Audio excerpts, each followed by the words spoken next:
क्या आपने कभी महसूस किया है कि लोग आपकी जिंदगी के फैसलों पर इतना बोलते हैं कि आप खुद की आवाज सुनना भूल जाते हैं? क्या कभी ऐसा हुआ कि आपने कुछ सिर्फ इसलिए छोड़ दिया क्योंकि दूसरों को पसंद नहीं था?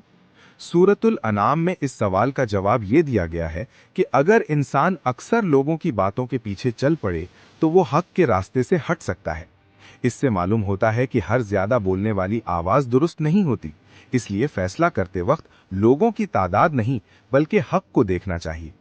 सूरतुल बकरा हमें यह सिखाती है कि हिदायत सिर्फ अल्लाह की तरफ से होती है। जब इंसान लोगों की राय को अपनी जिंदगी का मयार बना लेता है तो वो अल्लाह की दी हुई हिदायत से गाफिल हो जाता है और यही अपनी आवाज खो देने की असल वजह बनती है।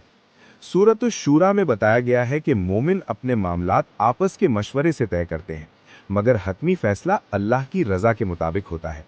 इससे वाज़ेह होता है कि मशवरा लेना दुरुस्त है, मगर दूसरों को अपने फैसलों का मालिक बना लेना दुरुस्त नहीं।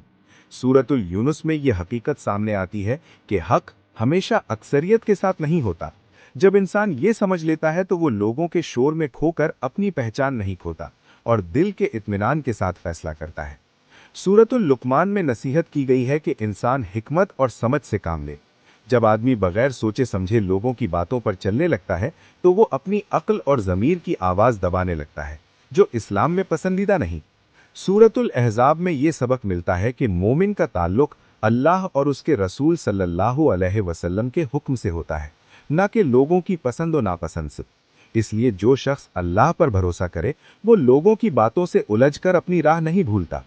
सूरतुल फज्र में नफ्से मुतमइन्ना का जिक्र आता है, जो वो दिल होता है जो अल्लाह की तरफ रुजू करता है। अगर आप भी दूसरों की बातों और शोर में अपनी असल आवाज़ खो बैठे हैं तो कमेंट में लिखें, मैं खुद को अल्लाह की हिदायत के मुताबिक चुनता हूँ। कुरान में अल्लाह ताला फरमाते हैं, और अगर तुम अक्सर लोगों की बातों पर चलने लगे तो वो तुम्हें अल्लाह के रास्ते से भटका देंगे।